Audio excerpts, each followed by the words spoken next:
ফেব্রুয়ারিতে নির্বাচনের প্রস্তুতি নিচ্ছে সরকার। জাতিসংঘ ভাষণে ডক্টর ইউনূস রোহিঙ্গা সংকট সমাধানে কার্যকর রোডম্যাপের আহ্বান। আগামী বছরের ফেব্রুয়ারি মাসে আমরা জাতীয় নির্বাচন অনুষ্ঠানের প্রস্তুতি নিচ্ছি। আইনের শাসন নিশ্চিত করবার জন্য আমাদের নিরবচ্ছিন্নভাবে নাগরিক বান্ধব সংস্কার চালিয়ে যাচ্ছি। জাতিসংঘের নির্বাচন নিয়ে প্রধান উপদেষ্টার জোরালো বক্তব্যে সন্তুষ্ট বিএনপি। জুলাই সনদ বাস্তবায়ন এবং সংস্কারে জোর জামায়াত এনসিপির।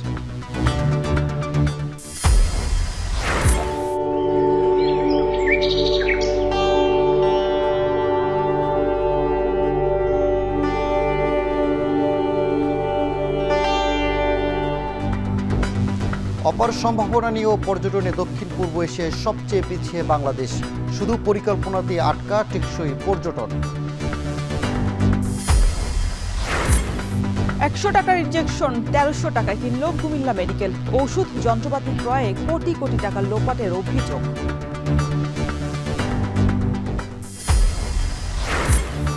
এবং সন্ধ্যায় অনূর্ধ্ব 17 সাফের ফাইনালে ভারতের বিপক্ষে মাঠে নামছে বাংলাদেশ। গেলবারের হারের শোধ নিতে মরিয়া তরুণরা।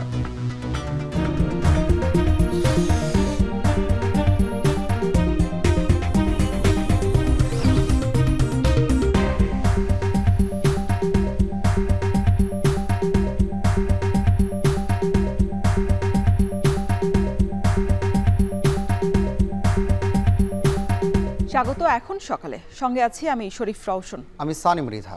আগামী বছরের ফেব্রুয়ারিতে জাতীয় নির্বাচনের আয়োজনের প্রস্তুতি চলছে।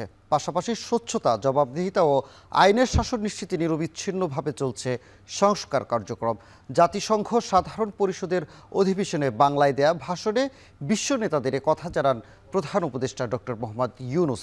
42 মিনিটের ভাষণে রোহিঙ্গা সংকট, বৈশ্বিক অস্থিরতা, জলবায়ু পরিবর্তন বিষয়ক সমস্যা, গাজা ইসরায়েলি হামলাসহ বৈশ্বিক নানা বিষয়ে জোরালো বক্তব্য তুলে ধরেন প্রধান উপদেষ্টা। নিউ ইয়র্ক থেকে আরও জানাচ্ছেন মাহমুদ রাকিব। আগে নির্বাচন নাকি সংস্কার, এই আলোচনা যখন দেশের রাজনীতির অঙ্গনে তীব্র, তখন নিউ ইয়র্কে জাতিসংঘ সদর দফতরে দ্বিতীয়বারের মতো সরকার প্রধান হিসেবে বাংলায় ভাষণ দিলেন প্রধান উপদেষ্টা ডক্টর মোহাম্মদ ইউনূস। বিশ্ব নেতাদের সামনে তার 42 মিনিটের সেই ভাষণে দেশের প্রধান 3 রাজনৈতিক দলের 6 শীর্ষ নেতার উপস্থিতি যেন বলছে ঐক্যের বাংলাদেশের কথা। জাতিসংঘ সনদের 8 দশক পূর্তি। জাতিসংঘের 80তম সাধারণ পরিষদের অধিবেশনে দেওয়া বক্তৃতায় ডক্টর ইউনূস তুলে ধরেন ছাত্র জনতার অভ্যুত্থান পরবর্তী অন্তর্বর্তী সরকারের গৃহীত পদক্ষেপ, আঞ্চলিক আন্তর্জাতিক নানা সংকট ও যুদ্ধ সংঘাতের বাস্তবতা।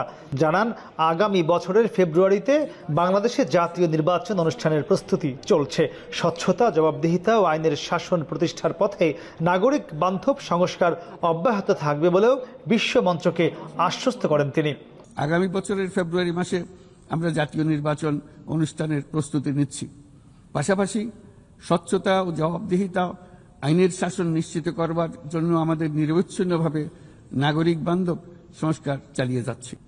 তিনি আরো জানান, যারা আগামীতে নির্বাচিত হবেন তারাই সংস্কার কার্যক্রম মেনে বাংলাদেশকে সামনের দিকে এগিয়ে নিয়ে যাবেন।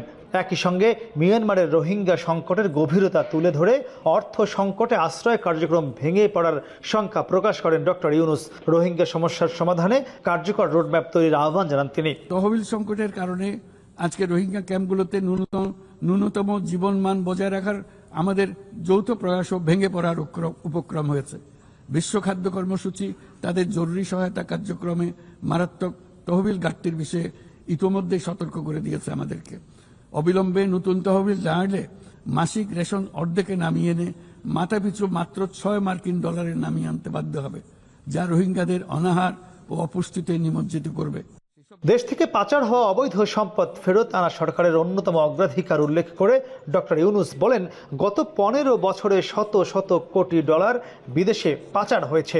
এ বিষয়ে আন্তর্জাতিক সহযোগিতার জন্য বিশ্ব নেতাদের প্রতি আহ্বান জানান তিনি।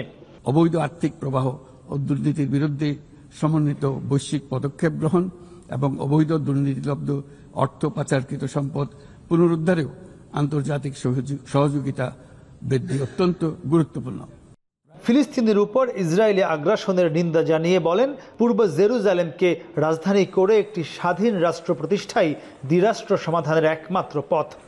বাংলাদেশের জনগণ এই বিশ্বের বিবেকবান নাগরিকদের পক্ষ থেকে আমি আবারও জোরালো দাবি জানাচ্ছি যে পূর্ব জেরুজালেমকে রাজধানী করে একটি স্বাধীন ফিলিস্তিন রাষ্ট্র গঠনের মাধ্যমে এই সমস্যার দ্বিরাষ্ট্রীয় ভিত্তিক সমাধান এখনই বাস্তবায়ন করতে হবে। জলবায়ু সংকট প্রসঙ্গে ডক্টর ইউনূস জানান, বৈশ্বিক উষ্ণতা 1.5 ডিগ্রি সেলসিয়াসে সীমাবদ্ধ রাখার লক্ষ্য এখন হাতছাড়া। তাই লস অ্যান্ড ড্যামেজ ফান্ড পূর্ণাঙ্গভাবে চালু করার জন্য তিনি জোর আহ্বান জানান। লস অ্যান্ড ড্যামেজ ফান্ড পুরোপুরি চালু করতে হবে। জলবায়ুর পরিবর্তনের বিরূপ প্রতিক্রিয়া প্রশমনের উদ্যোগ যেমন বাড়াতে হবে, তেমনি অভিযোজনেও সমান গুরুত্ব দিতে হবে।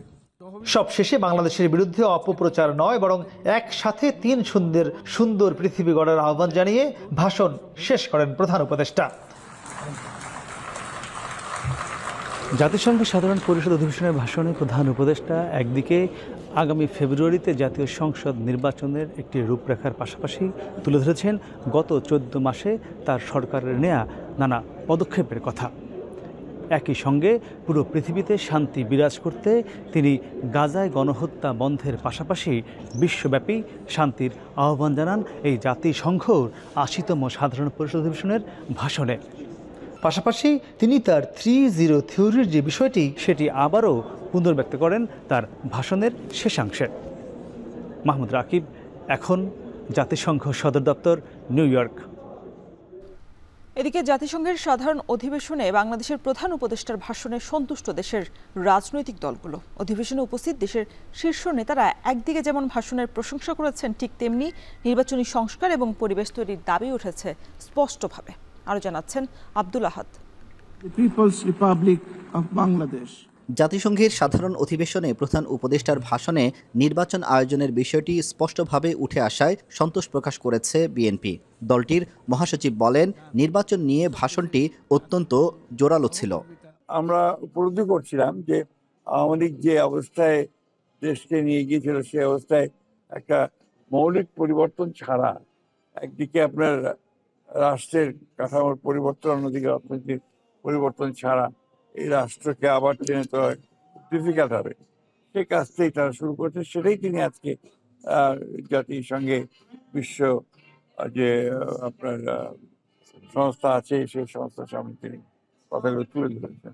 যথেষ্ট জোরালো ছিল এবং গত কিছুদিন ধরে তিনি যে কথাগুলো বলে আসছে, এই ব্যাপারে আমাদের অন্তত কোনো সংশয় নেই। এদিকে জামায়াতে ইসলামীর পক্ষ থেকেও এসেছে ইতিবাচক সাড়া। দলটির নায়েবে আমির ডাক্তার সৈয়দ আবদুল্লাহ মোহাম্মদ তাহের বলেন, নির্বাচনের আগে জুলাই সনদ বাস্তবায়ন এবং 2 কক্ষ বিশিষ্ট সংসদে পিআর পদ্ধতি চালু করাই এখন সময়ের দাবি। আমরা এটা বলেছি যে নির্বাচন ফেব্রুয়ারিতে করার ব্যাপারে তো কোনো আপত্তি নেই, কিন্তু তার আগে কিছু বিষয় আছে গুরুত্বপূর্ণ, যেগুলোকে সলভ করা দরকার। যেমন জুলাই চার্টার, যেটা তো জুলাই চার্টার তো আমরা একমত হয়েছি কয়েক মাস ধরে কাজ করে, কিন্তু এটা যদি বাস্তবায়ন না হয় তাহলে একমত হওয়ার তো আর এখানে কোনো বেনিফিট নেই। আমরা 2 কক্ষেই পিআর চাচ্ছি। আপনারা জানেন যে ঐকমত্য কমিশনে 31টা দল আমরা ছিলাম, এর ভিতরে 25টা দল পিআরের পক্ষে। একই সুর জাতীয় নাগরিক পার্টিরও। দলটির সদস্য সচিব আক্তার হোসেন জানান, কেবল নির্বাচন নয়, তার আগে সুষ্ঠু পরিবেশ তৈরি করাই বড় চ্যালেঞ্জ। নির্বাচনের আগে বাস্তব সংস্কার ছাড়া জনগণের আস্থা ফিরবে না বলেও মত তার। ফেব্রুয়ারিতে যে নির্বাচনের সময়সীমার কথা বলা হয়েছে, সেটাকে আমরা ইতিবাচক হিসেবেই দেখি। যদি না তার আগে সংস্কারের যে কার্যক্রমগুলো আছে, বিচারকে দৃশ্যমান করার যে উদ্যোগগুলো সরকার গ্রহণ করার পথে, সেগুলোকে পরিপূর্ণভাবে সমাপ্ত করা হয়, তাহলেই এটাকে আরও গোছানোভাবে নির্বাচনের দিকে যাওয়া সম্ভব হবে। এবং এর আগেই লেভেল প্লেইং ফিল্ড নিশ্চিত করা সম্ভব, এর আগেই বাট প্রশাসনকে নিরপেক্ষ করা সম্ভব। এই 3 দলের এই 3 শীর্ষ নেতা উপস্থিত ছিলেন জাতিসংঘের সাধারণ অধিবেশনের এই ঐতিহাসিক মুহূর্তে। সাংবাদিক ও পর্যবেক্ষকদের মতে এটি বাংলাদেশের রাজনৈতিক ভবিষ্যতের এক ঐক্যবদ্ধ বার্তা। জাতিসংঘে প্রধান উপদেষ্টার ভাষণ শেষে হোটেলে ফিরে প্রতিক্রিয়া জানান রাজনৈতিক দলের নেতারা। জুলাই সনদ সংস্কার সহ কিছু বিষয়ে মতপার্থক্য থাকলেও নির্বাচনের প্রশ্নে একমত সবাই। আব্দুল আহাদ, এখন নিউ ইয়র্ক, যুক্তরাষ্ট্র। সুন্দরের রহস্যে ঘেরা বাংলাদেশের পর্যটন খাত দক্ষিণ পূর্ব এশিয়ার সবার চেয়ে পিছিয়ে। রাজনৈতিক প্রেক্ষাপট, নানা সংকট আর প্রচারণার অভাবে বিদেশি পর্যটক টানতে না পারায় কমছে আয় ও কর্মসংস্থানের সুযোগ। এ খাতকে এগিয়ে নিতে পর্যটন বান্ধব নীতিমালা তৈরির তাগিদ বিশেষজ্ঞদের। অন্যদিকে তলানিতে থাকা পর্যটন শিল্পকে টেকসই করতে কার্যকরী পদক্ষেপ নেওয়ার প্রতিশ্রুতি পর্যটন কর্পোরেশনের। বিশ্ব পর্যটন দিবসে সাজিদ আরাফাতের প্রতিবেদন।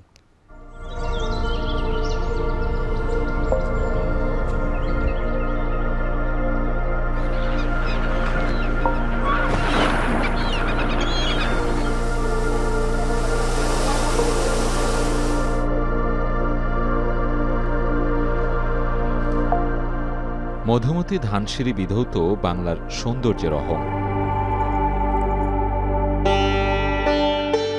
মেঘ রোদ্দুরের সুখ, অবারিত সবুজের প্রান্তর জুড়ে সৌন্দর্যের লীলাভূমি, যার পরতে পরতে মুগ্ধতা।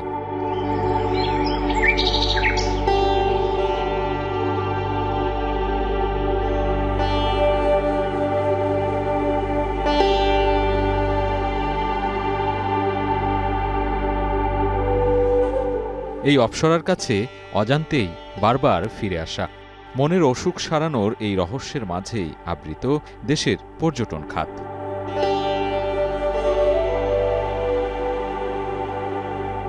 সময়ের সাথে দেশের পর্যটন খাত বিস্তৃত হয়েছে ঠিকই, তবুও ভ্রমণের অঙ্কে আছে অপ্রাপ্তির হিসাবও। সাম্প্রতিক রাজনৈতিক অস্থিতিশীলতা, অনুন্নত যোগাযোগ ব্যবস্থা, নিরাপত্তা, ভিসা জটিলতা সহ নানা সমস্যায় ভুগছে এই খাত। আছে জনবল সংকটও। এমন বাস্তবতায় কমেছে বিদেশি ও অভ্যন্তরীণ পর্যটকের সংখ্যা। বাংলাদেশ পর্যটন কর্পোরেশনের তথ্য বলছে, দেশের জিডিপিতে পর্যটনের অবদান মাত্র ৩% কিছু বেশি। এশীয় উন্নয়ন ব্যাংক এডিবির তথ্য বলছে, গেল এক বছরে বিদেশি পর্যটকদের ব্যয় কমেছে $1,30,00,000। 2023 সালে বিদেশি পর্যটকদের কাছ থেকে বাংলাদেশ আয় করেছিল $45,30,00,000, যা 2024 সালে কমে দাঁড়ায় $44 কোটি।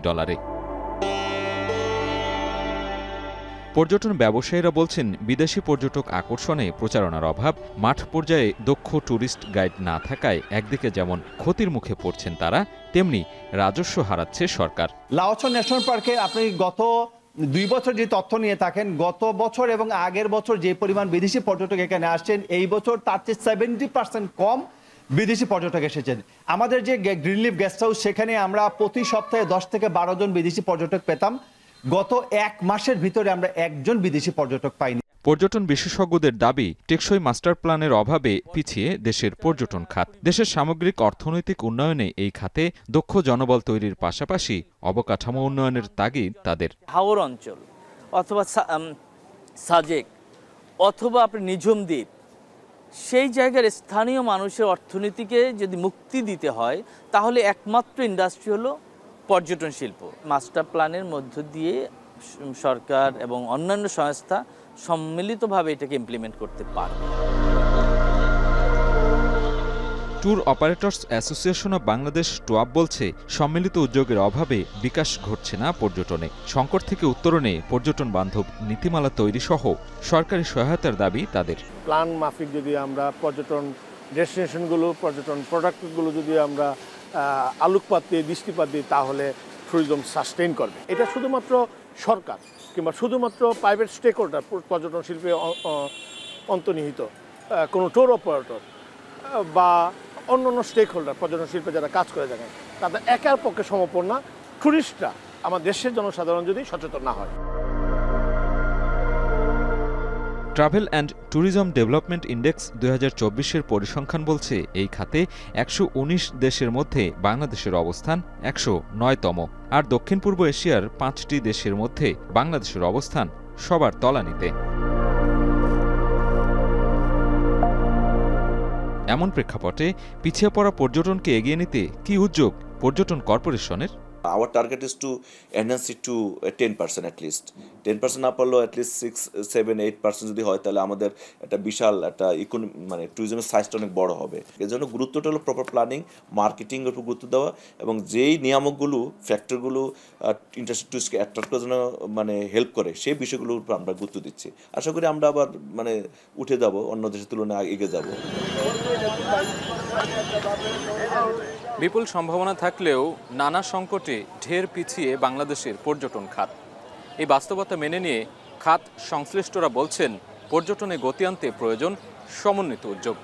তবে আদতে কতটা পরিকল্পিতভাবে টেকসই উন্নয়নে ভূমিকা রাখবে দেশের পর্যটন খাত, সে উত্তরের অপেক্ষায়। সাজিদ আরাফাত, এখন, ঢাকা।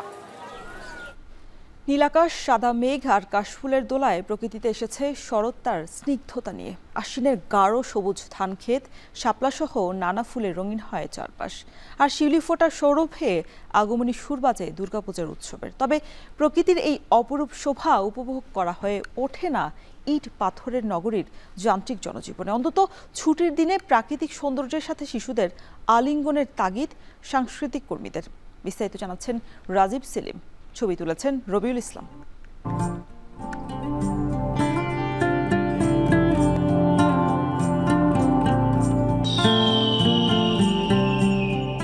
স্বচ্ছ নীল আকাশে শুভ্র সাদা মেঘের ভেলা আর কাশফুলের দোলাই বলে দেয় প্রকৃতিতে শরৎকালের আভাস। সকাল সন্ধ্যায় শীতলতা, ভর দুপুরে তেজি সূর্যের প্রখরতা, আর সূর্য পশ্চিমে হেলে পড়লেই নাতিশীতোষ্ণ। নানা বৈশিষ্ট্যে শরৎ নিজেকে তুলে ধরে প্রকৃতিতে।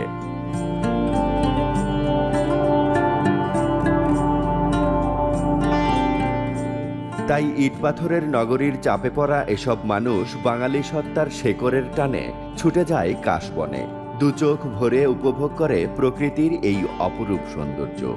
চারিদিকে উৎসব মুখর পরিবেশ, তারপরে যে কাশবন প্রাকৃতিকভাবে যেগুলো দেখা যায় আর কি। মানুষ তো যান্ত্রিক জীবন, মানে দালান কোঠার মধ্যে থাকা হয়, প্রাকৃতিক মানে দৃশ্যগুলো খুব একটা দেখা যায় না। শরৎকালে আকাশের যেমন একটা তীব্রতা থাকে, সৌন্দর্য থাকে, রোদের যতই তিক্ততা থাকুক না কেন, কিন্তু আকাশ দেখতে ভীষণ ভালো লাগে। নানান রঙের ফুল শরৎকে রঙিন করে তোলে। গাছে গাছে শোভা ছড়ানোর সাথেই গাছতলাও পরিণত হয় ফুলের গালিচায়। ঋতুর রানী শরতের এমন রূপে মুগ্ধ প্রকৃতি প্রেমীরা।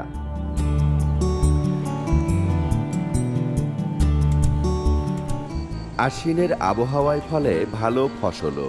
এই আবহাওয়া আমন ধান চাষে বেশ উপযোগী। সেচ দিতে হয় না, তাই প্রকৃতির আশীর্বাদে বাড়তি লাভ হয় কৃষকের। ফুল ফল ফসলে সমৃদ্ধ এই ঋতু যেমন চুপিসারে আসে, তেমনি চলেও যায়। তাই শিশুদের সাথে শরতের পরিচয় করিয়ে দেওয়ার তাগিদ সাংস্কৃতিক কর্মীদের। শিশুরা ঋতু চেনে না, শিশুরা বাংলা মাস জানে না। শিশুদের মোবাইলে আসক্তি এবং প্রচণ্ড পড়ার চাপ, তাকে নদীর পাড়ে নিয়ে যেতে হবে, তাকে খোলা উন্মুক্ত বটগাছের নিচে নিয়ে যেতে হবে। শরতের যে জ্যোৎস্না এটি দেখাতে হবে, তাহলে সে ঋতু চিনবে, প্রকৃতি চিনবে, এবং প্রকৃতি চিনলেই মানুষকে ভালোবাসতে পারবে। বর্ষার একটা রূপ চলে যাওয়ার পর একটা স্নিগ্ধ একটা কোমলতা চলে আসে আমাদের এই শরৎকালে, যেটা আমরা বরাবরই দেখতে পাই, কিন্তু এখনকার প্রজন্মের কাছে সেটা আসলে অনেকটা কি বলি, ওদের কাছে এটা চোখে পড়ে না। শরৎ ঘিরে বাঙালির উৎসবেরও শেষ নেই। এ সময়ের সবচেয়ে বড় আয়োজন সনাতন ধর্মাবলম্বীদের শারদীয় দুর্গাপূজা। আশ্বিনের শুভ লগ্নে মন্দির সাজসজ্জায় ও দুর্গা প্রতিমা তৈরিতে ব্যস্ত থাকেন কারিগররা। পুজো মানেই তো আনন্দ, আসলে 1 মাস আগে থেকে পুজোর শুরু হয়ে যায় আনন্দটা। বাইরের কিছু প্রতিমা আছে, তো আমাদের রঙের কাজ মোটামুটি শেষ পর্যায়ে। মাটির কাজ তো অনেক আগেই শেষ হয়ে গেছে, রং করতেছি, আর 3টে রং করলেই আমাদের কাজ শেষ। গ্রীষ্মের উত্তাপে নেতিয়ে পড়া প্রকৃতি বর্ষায় সতেজ হয়েছে। প্রকৃতির এই সজীবতায় ফুটে উঠেছে ঋতুর রানী শরতের রূপ। নানান ফুল ফুটেছে, মাঠে মাঠে সবুজ ধান গাছ কৃষকের স্বপ্ন সমেত দোল খাচ্ছে মৃদু বাতাসে। জনজীবনেও লেগেছে উৎসবের আমেজ। আবার শরতের পর হেমন্ত ও শীতে জরাজীর্ণ হয়ে পড়বে প্রাণবন্ত এই প্রকৃতি। এভাবেই চলছে ষড়ঋতুর বাংলা প্রকৃতির ঋতুচক্র। রাজীব সেলিম, এখন, বগুড়া। কুমিল্লা মেডিকেল কলেজ হাসপাতালে ওষুধ ও যন্ত্রপাতি কেনাকাটায় দুর্নীতির অভিযোগ উঠেছে। জীবন রক্ষাকারী ইঞ্জেকশনের অস্বাভাবিক দাম দেখিয়ে কোটি টাকার দুর্নীতির অভিযোগ তুলেছে বিএনপিপন্থী চিকিৎসকের সংগঠন ড্যাবের নেতারা। শুধুমাত্র একটি ইঞ্জেকশন কেনায় প্রতি $1.5 কোটি টাকা লোপাটের অভিযোগ, যদিও বিষয়টি অস্বীকার করেন অভিযুক্তরা। খালেদ সাইফুল্লাহর প্রতিবেদন বিস্তারিত।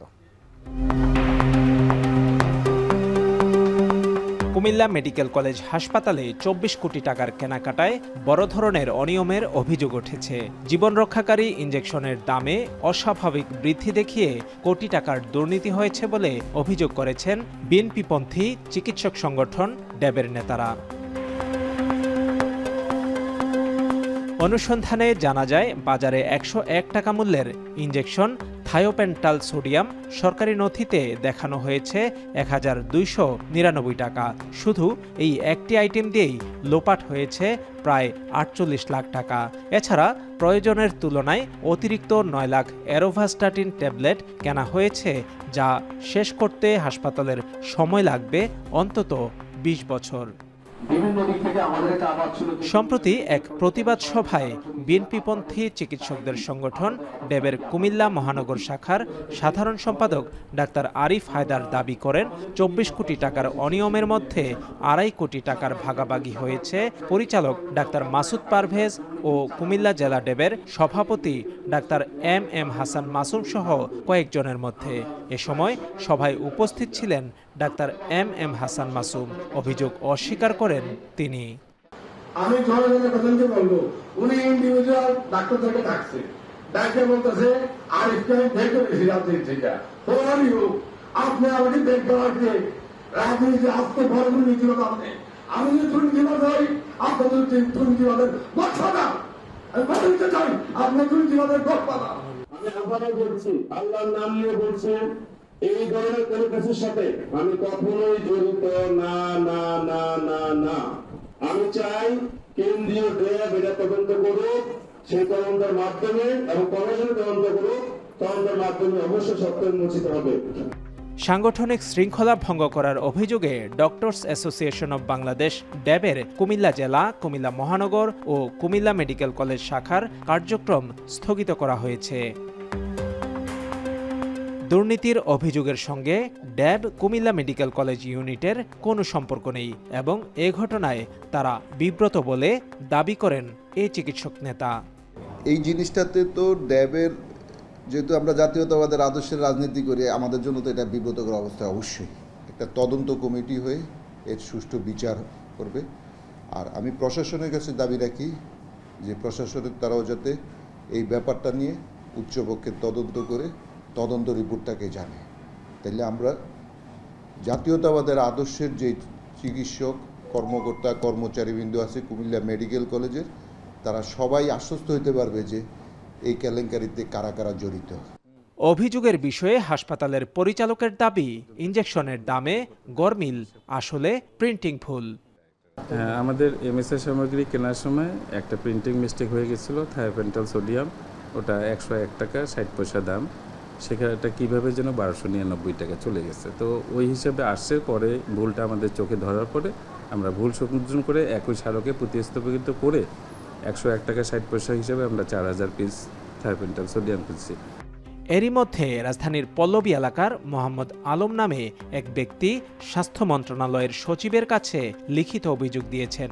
সেখানে তিনি কুমিল্লা মেডিকেল কলেজ হাসপাতালের ওষুধ কেনায় অনিয়মের বিস্তারিত তুলে ধরেন।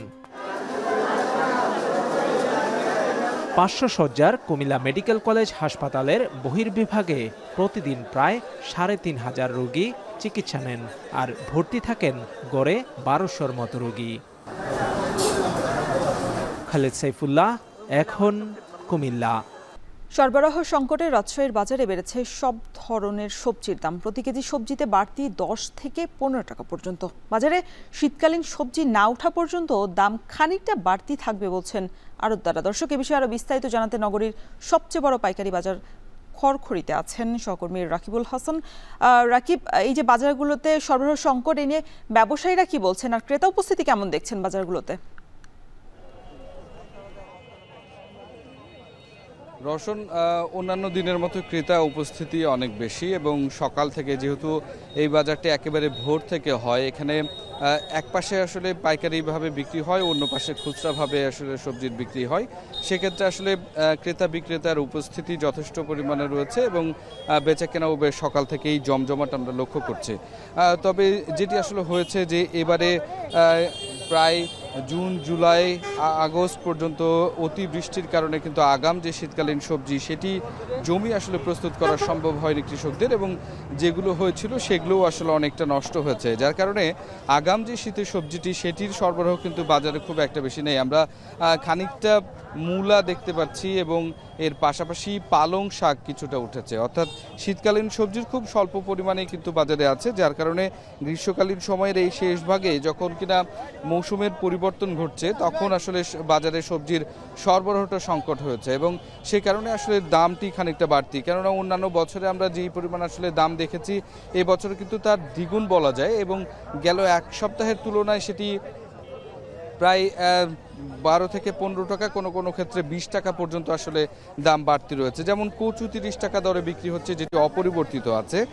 পটল বিক্রি হচ্ছে 46 টাকায়, ওল 45 টাকা। এছাড়া বাকি যে শাকগুলো রয়েছে, শাক কলমি শাক 10 টাকা আটি, সবুজ শাক 15 টাকা আটি। এছাড়া বাকি অন্যান্য যে সমস্ত পণ্যগুলো রয়েছে সেগুলোর দাম বেশি। যেখানে কাঁকরোল আমরা 40 থেকে 45 টাকায় এর আগে কিনেছি, সেটি এখন 80 টাকা দর উঠেছে। করলা 100 টাকা, প্রায় 2 থেকে 3 মাস ধরে কিন্তু এই দামটি আছে। বেগুন 90 টাকা কেজি ঠেকেছে, যে বেগুন 45 থেকে 55 টাকায় পাওয়া গেছে। বরবটি যেটি আসলে 15 টাকা থেকে 20 টাকা আটি, সেটি এখনকার বাজারে 90 টাকা। অর্থাৎ এই যে দর বৃদ্ধি, এটির কারণেই হচ্ছে আসলে এখান থেকে যেহেতু দেশের বিভিন্ন জায়গায় আসলে সবজির সরবরাহ করেন এখানকার ব্যাপারীরা, যার কারণে স্থানীয়ভাবে চাহিদা যতটুকু আছে তার থেকে খানিকটা স্বল্পতা হয়ে যাওয়ার কারণে এই দামটি আসলে বাড়তি। এবং চাল কুমড়া 30 থেকে 35 টাকা প্রতি পিস, যেখানে আগে আসলে 15 টাকা পিস পাওয়া গেছে। লাল শাক এবং পেঁপে 15 টাকা হচ্ছে কেজি। সুতরাং কিছু সবজির দাম আসলে অল্প সামান্য একটু থাকলেও অধিকাংশ আসলে দাম বেড়েছে, এবং এইটির কারণেই হচ্ছে সরবরাহ সংকট। তো সেক্ষেত্রে আসলে বেচাকেনা যে খুব একটা কমেছে তেমনটা না, মানুষের যেহেতু প্রয়োজন আছে এবং নিত্য প্রয়োজনীয় পণ্য এটি, যার কারণে আসলে কিনতে হয়। ভোরবেলা থেকে আমরা দেখলাম বেশ বাজারে জমজমাট, এবং পাইকারি এবং খুচরো বাজারের পার্থক্য কিন্তু খুব একটা বেশি নেই, 5 থেকে 10 টাকা পর্যন্ত যাচ্ছে। তো রাজশাহীর খড়খড়ি বাজার থেকে এই ছিল আমার কাছে সর্বশেষ। রওশন। রাজশাহীর সবজির বাজার পরিস্থিতি জানাচ্ছিলেন সহকর্মী রাকিবুল হাসান। শারদীয় দুর্গোৎসবে মৌলভীবাজারের 7 উপজেলায় 868টি সর্বজনীন ও 140টি ব্যক্তিগত মণ্ডপে চলছে শেষ মুহূর্তের প্রস্তুতি। ব্যস্ত সময় পার করছেন কারিগররা। জোরদার করা হয়েছে প্রশাসনিক নিরাপত্তা ব্যবস্থা। গত বছরের চেয়ে এবছর পুজোয় খরচ বেড়েছে, তবে অনেকগুলো চা বাগানে এখনও বকেয়া ও বোনাস না পাওয়ায় পুজোর আনুষ্ঠানিকতা অনেকটাই ফিকে। এম এ হামিদের পাঠানো তথ্য ও ছবিতে বিস্তারিত প্রতিবেদনে।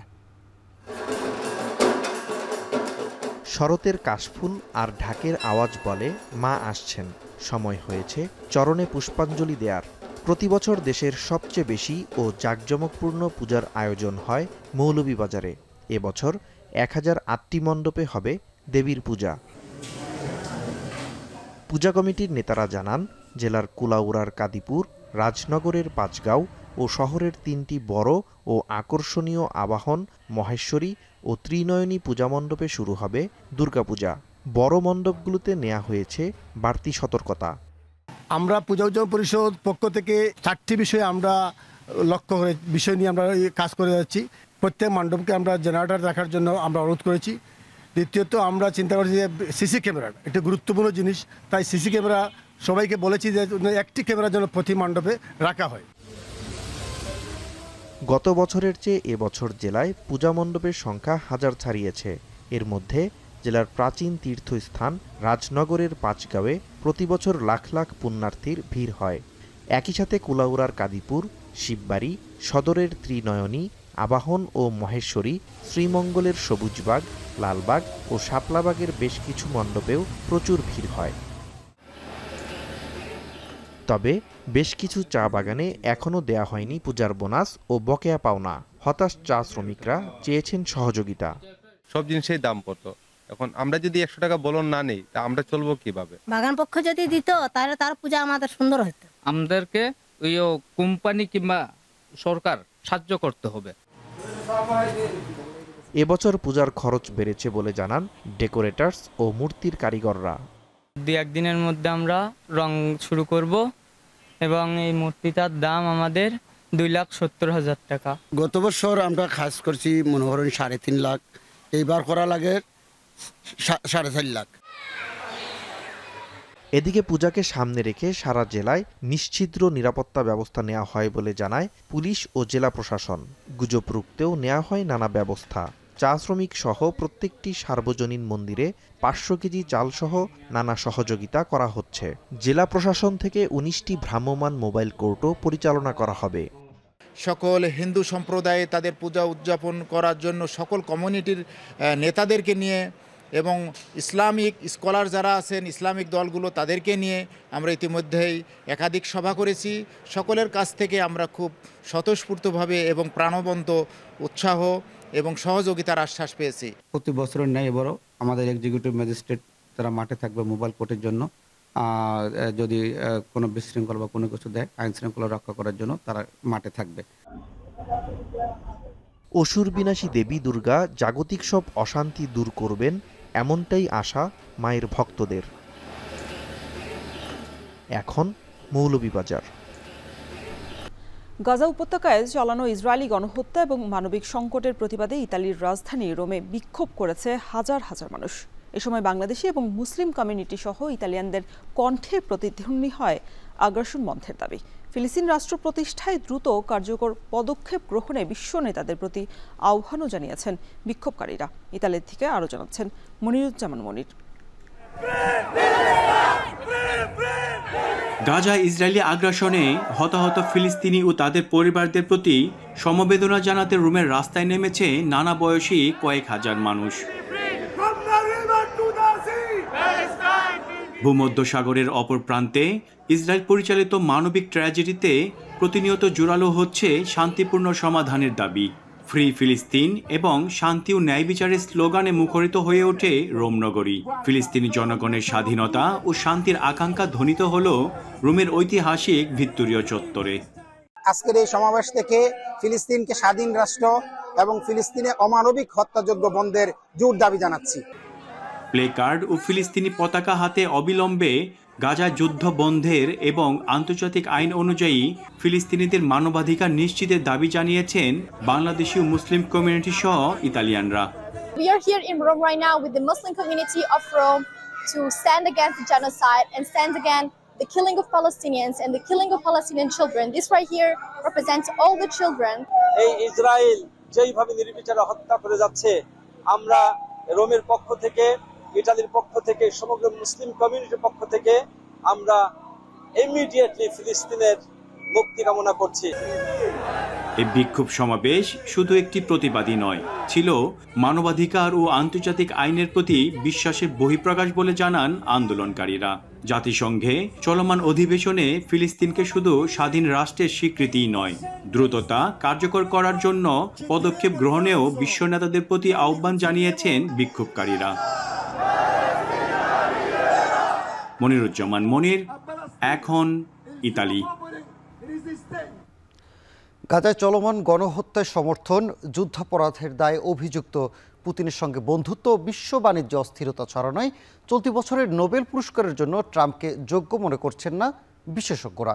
পাশাপাশি পুরস্কার পাওয়ার জন্য ট্রাম্প নোবেল কমিটিকে প্রভাবিত করার চেষ্টা চালানো হচ্ছে বলেও অভিযোগ তাদের। বিস্তারিত থাকছে অর্ণব প্রসাদের প্রতিবেদনে। I, Donald John Trump, do solemnly swear. দ্বিতীয় মেয়াদে মসনদে বসার পর থেকেই নোবেল পুরস্কার পেতে বেশ তৎপর মার্কিন প্রেসিডেন্ট ডোনাল্ড ট্রাম্প। সম্প্রতি জাতিসংঘের সাধারণ পরিষদের অধিবেশনে নিজেকে বিশ্ব শান্তির অগ্রদূত হিসেবে আখ্যা দেন ট্রাম্প। জানান, জাতিসংঘের সহায়তা ছাড়াই বিশ্বের 7টি যুদ্ধ থামিয়েছেন তিনি। এর আগেও বিভিন্ন সময়ে দেয়া বক্তব্যে ট্রাম্প বিশ্ব শান্তি প্রতিষ্ঠায় তার নেয়া বিভিন্ন উদ্যোগের কথা বারবার উল্লেখ করেন। কিন্তু ট্রাম্প ও তার ঘনিষ্ঠরা যতই নোবেল শান্তি পুরস্কারের জন্য তাকে এগিয়ে রাখুক না কেন, বিভিন্ন কারণে চলতি বছরে তার পুরস্কারটি পাওয়ার সম্ভাবনা খুবই কম। গাজায় চলমান ইসরায়েলি গণহত্যায় নেতানিয়াহুকে সমর্থন, গেল আগস্টে যুদ্ধাপরাধের দায়ে অভিযুক্ত রুশ প্রেসিডেন্ট ভ্লাদিমির পুতিনের সঙ্গে আলাস্কায় বৈঠক ও বিশ্বব্যাপী চলমান বাণিজ্য অস্থিরতার জন্য ট্রাম্পকে নোবেল পুরস্কারের জন্য পিছিয়ে রাখছেন অনেক বিশেষজ্ঞ। Winning the Peace Prize for Donald Trump is absolutely out of the question. And the reason is mainly because he is supporting, he says he hates seeing people being killed, but now he's supporting the ongoing genocide in Gaza.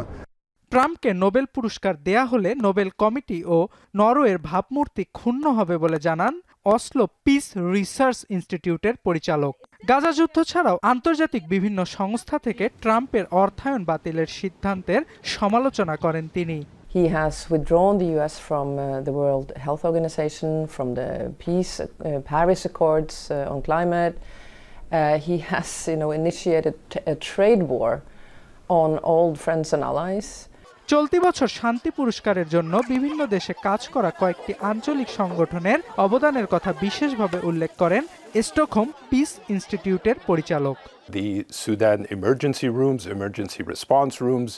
You have the Elders Committee in Darfur, who play a very important role in establishing local ceasefires that play a very hands-on role in terms of the really difficult work of mediation and peace building in these local conflicts. আগামী 10 October জানা যাবে এবারের Nobel শান্তি পুরস্কারের বিজয়ীর নাম। অর্ণব প্রসাদ, এখন বিশ্ব। যুক্তরাষ্ট্রের ক্যালিফোর্নিয়া বেজ থেকে রকেটের সাহায্যে 24টি নতুন স্টারলিংক স্যাটেলাইট মহাকাশে পাঠিয়েছে ধনকুবের ইলন মাস্কের স্পেস এক্স।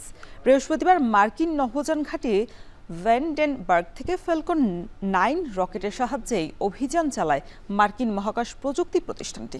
আরও জানাচ্ছেন সতীর্থ কর্মকার। মূলত স্টারলিংক স্যাটেলাইট নেটওয়ার্কের জন্য বিশ্বজুড়ে ব্যাপক পরিচিতি পেয়েছে মার্কিন ধনকুবের ইলন মাস্কের মহাকাশ প্রযুক্তি প্রতিষ্ঠান স্পেসএক্স।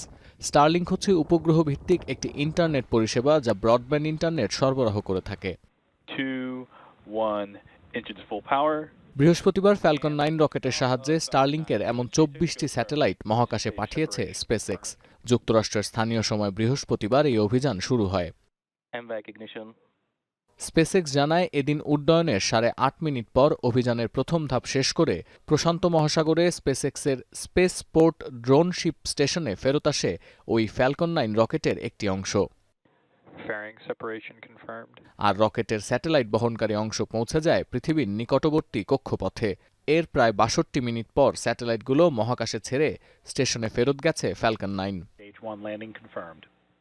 স্পেসএক্স মূলত পৃথিবীর নিকটতম কক্ষপথে স্টারলিংকের একটি বিস্তৃত নেটওয়ার্ক তৈরি করতে চায়, যাকে বলা হচ্ছে স্টারলিংক মেগা কনস্টেলেশন।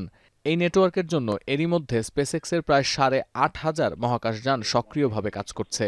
চলতি বছর এখনও পর্যন্ত মহাকাশে মোট 123 বার ফ্যালকন 9 রকেট পাঠিয়েছে স্পেসএক্স। এর মধ্যে চলতি সেপ্টেম্বরে এ নিয়ে মোট 16 বার মহাকাশে ফ্যালকন 9 পাঠানো হলো। সতীর্থ কর্মকার, এখন বিশ্ব। গত আসরে সাফ অনূর্ধ্ব 17 চ্যাম্পিয়নশিপে ভারতের বিপক্ষে 2-0 গোলে হেরে সাফ জয়ের স্বপ্ন ভঙ্গ হয় বাংলাদেশের। এবার যেন তার শোধ নেয়ার সুযোগ পাচ্ছেন বাংলাদেশের তরুণরা। কলম্বোতে ডিফেন্ডিং চ্যাম্পিয়নদের বিপক্ষে ফাইনালে মাঠে নামছে বাংলাদেশের যুবারা। ম্যাচ শুরু সন্ধ্যা 6:30টায়। রেজাউল করিমের প্রতিবেদন। আগের আসরটিতে ভুটান থেকে একরাশ হতাশা নিয়ে দেশে ফিরেছিল বাংলাদেশ অনূর্ধ্ব 17 জাতীয় ফুটবল দল। ভারতের বিপক্ষে সেবার 2-0 গোলে হেরে সাফ জয়ের সুযোগ হাতছাড়া হয় লাল সবুজ প্রতিনিধিদের। এবার সেই ভারতকে হারিয়েই সাফ জয়ের সুযোগ হাতছানি দিচ্ছে বাংলাদেশকে। গ্রুপ পর্বে 3 জয় ও সেমিফাইনালে নেপালকে 3-0 গোলে হারিয়ে ফাইনালে এসেছে ভারত। শক্তিমত্তায় তাই দলটিকে এগিয়ে রেখেছেন বাংলাদেশ দলের কোচ। তবে ভারতকে হারানো অসম্ভব নয়, এমনটাও আশা ব্যক্ত করেছেন গোলাম রাব্বানী ছোটন। খেলার জন্য আমাদের ছেলেরা এক্সাইটেড এবং মোটিভেটেড। তারা ইন্ডিয়ার মতো শক্তিশালী দলের এগেনস্টে খেলার জন্য পুরোপুরিভাবেই প্রস্তুত। ইন্ডিয়া অবশ্যই চ্যালেঞ্জিং টিম এবং এখানে আমাদের সুযোগও আছে। কোচের সাথে সুর মিলিয়ে জয়ের প্রত্যয় ব্যক্ত করেছেন বাংলাদেশের অধিনায়ক। ইনশাল্লাহ আমরা আপনাদের প্রত্যাশা পূরণের মাঠে নামবো। আর ইন্ডিয়া বরাবরের মতোই শক্তিশালী দল, তবে আমরা বাংলাদেশের প্রত্যেকটা মানুষের প্রত্যাশা পূরণের জন্যই আমরা কালকে মাঠে নামবো। সবকটি ম্যাচ জয় নিয়ে ফাইনালে আসা ভারত ম্যাচের আগে আত্মবিশ্বাসে টইটম্বুর। ৬৮-র হিসাবেও এগিয়ে থাকবে দলটি। ১০ বার অংশ নিয়ে এখন পর্যন্ত সর্বোচ্চ ৬ বার চ্যাম্পিয়ন হয়েছে দলটি। অন্যদিকে ভারতের সমান সংখ্যকবার অংশ নিয়ে ২ বার শিরোপা ঘরে তুলতে পেরেছে বাংলাদেশ। এবারের আসরে ভারতের মতো বাংলাদেশও হারেনি কোনো ম্যাচ। গ্রুপ এতে একটি দল কম থাকায় দলটির তুলনায় ১ ম্যাচ কম খেলেছে লাল সবুজরা। সেমিফাইনালে পাকিস্তানকে হারিয়েছে ২-০ গোলে। অপ্রতিরোধ্য এই যাত্রায় ফাইনাল ম্যাচে বাংলাদেশকেও রাখবে চনমনে। বাংলাদেশের ফুটবলাররা ম্যাচ খেলার জন্য পুরোপুরি প্রস্তুত। ম্যাচকে ঘিরে নেই কোনো ইনজুরির শঙ্কা। তবে ফাইনালের আগের ২৪ ঘন্টা থেকে কলম্বোতে বৃষ্টির মাত্রা বেড়েছে, তাই ম্যাচ ছাপিয়ে বৃষ্টি হতে পারে আলোচনার মূল বিষয়। রিজাউল করিম, এখন। শেষ করছি এখন সকাল। তবে তার আগে শিরোনামগুলো আর একবার। ফেব্রুয়ারিতে নির্বাচনের প্রস্তুতি নিচ্ছে সরকার। জাতিসংঘ ভাষণে ডক্টর ইউনুস রোহিঙ্গা সংকট সমাধানে কার্যকর রোডম্যাপের আহ্বান। আগামী বছরের ফেব্রুয়ারি মাসে আমরা জাতীয় নির্বাচন অনুষ্ঠানের প্রস্তুতি নিচ্ছি। আইনের শাসন নিশ্চিত করবার জন্য আমাদের নিরবচ্ছিন্নভাবে নাগরিক বান্ধব সংস্কার চালিয়ে যাচ্ছি। জাতিসংঘে নির্বাচন নিয়ে প্রধান উপদেষ্টার জোরালো বক্তব্যে সন্তুষ্ট বিএনপি। জুলাই সনদ বাস্তবায়ন এবং সংস্কারে জোর জামায়াত এনসিপির।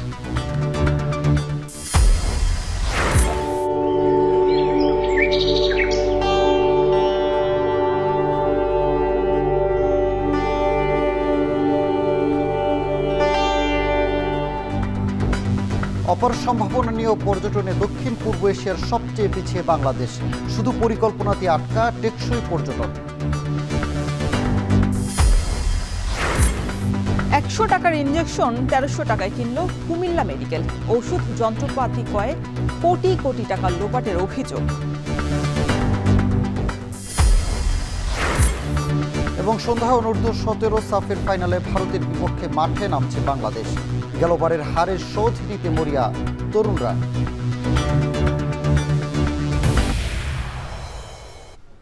এই ছিল এখন সকালের আয়োজনে। এখন টেলিভিশন ওয়েবসাইটে দেখতে ভিজিট করুন www.এখন.tv এবং ফেসবুক দেখতে ভিজিট করুন facebook.com/tv.এখন এবং ইউটিউবে দেখতে ভিজিট করুন youtube.com/c/এখন tv।